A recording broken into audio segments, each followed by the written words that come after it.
मेरे सहयोगी गीता मोहन इस वक्त जुड़ रहे हैं। गीता, यहाँ पर बाइडेन अपनी जीत का दावा कर रहे हैं, पूरे आत्मविश्वास के साथ कह रहे हैं, कॉन्फिडेंस के साथ कि वही बनने वाले हैं अगले राष्ट्रपति।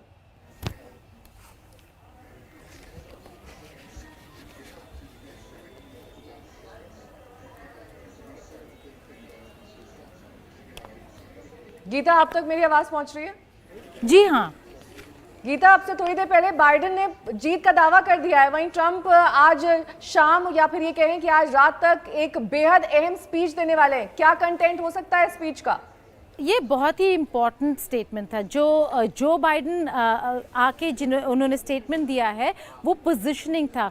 वो ये बताना चाह रहे थे डोनाल्ड ट्रंप को कि अर्ली नंबर्स देखकर आप ये कोशिश भी ना करें कि आप आके एक्सेप्टेंस स्पीच दे देंगे और कहेंगे कि मैं जीत गया हूँ। अगर आप देखें उसके बिल्कुल बाद जो ट्रंप ने ट्वीट किया है, उसी को देखते हुए, उसी को एंटिसिपेट करते हुए ये स्टेटमेंट था जो बाइडेन का। ये कह और मैसेज ये था कि जब तक काउंटिंग ख़त्म नहीं हो जाता, जब तक ये प्रोसेस पूरा ख़त्म नहीं होता, तब तक आप आके एक्सेप्टेंस स्पीच नहीं दे सकते हैं। और डोनाल्ड ट्रंप का ये कहना है कि वो बहुत ही बड़े मार्जिन से जीतने वाले हैं, तो एक्सपेक्ट समथिंग बिग टुनाइट।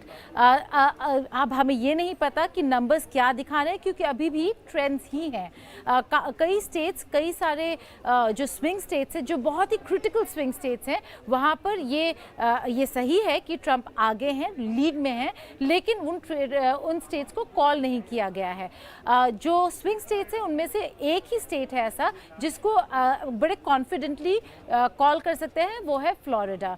और फ्लोरिडा के 29 जो इलेक्टरल वोट्स हैं वो जाएंगे अब ट्रंप के खाते में। लेकिन एरिज़ोना जो है वो फ्लिप कर रहा है, वो वापस जा रहा है डेमोक्रेट्स के खाते में। तो ये देखना होगा कि पूरा काउंटिंग कब खत्म होता है और कोई कंसीड करेगा या नहीं। एक बात बताइए, जिस तरह से डोनाल्ड ट्रंप नतीजों की चोरी का आरोप लगा रहे हैं, क्या मतलब है इसका?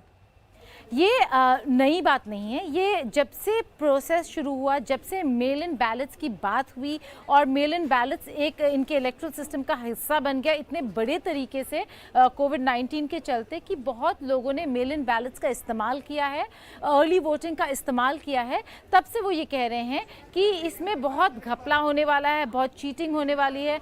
वो इसलिए कह रहे हैं क्योंकि उनको ये पता है। और अगर आप जितने भी पोलस्टर्स के वो देखें डेमोग्राफिक्स और कौन है जो अर्ली वोटिंग के लिए गया था, वो लोग थे जिनको कोविड-19 से डर लग रहा था, जिनको लग रहा था कि कोरोना वायरस पेंडेमिक एक असलियत है और जिससे सबको डरना चाहिए या बचना चाहिए। वो कई मायनों में वो रिपब्लिकन्स नहीं थे, डेमोक्रेट्स थे। तो कहीं ना कहीं ट्रंप ने भी अपना खेल बहुत पहले शुरू कर दिया था, जब उन्होंने ये कहा कि चीटिंग हो सकता है मेल इन बैलेट्स में। तो मेल इन बैलेट्स के जो काउंटिंग है उसका इतना विश्वास ना करे। दो स्टेट्स में वो कोर्ट तक भी गए रिपब्लिकन्स, ये कहते हुए कि पोलिंग डे जो है, जो कल था, जो नवंबर 3 था, पोलिंग डे के बाद कोई और पोलिंग नहीं कर सकता। लेकिन कुछ ऐसे स्टेट्स हैं जहां पे पोलिंग अभी भी जारी है। तो इसलिए इन सारे मुद्दों को लेकर वो ये कह रहे हैं कि ये फेयर नहीं है।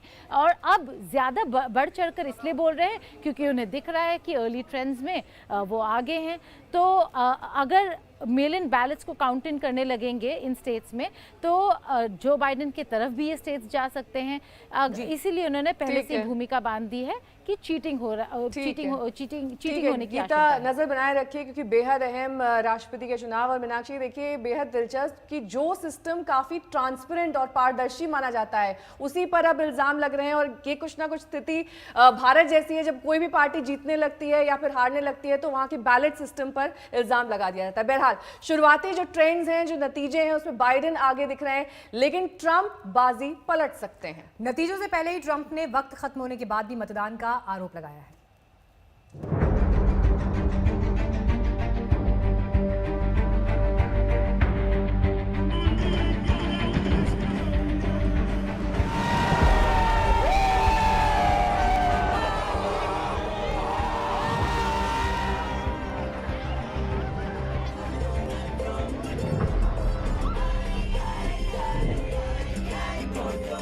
ये दुनिया के सबसे ताकतवर मुल्क का चुनावी उत्सव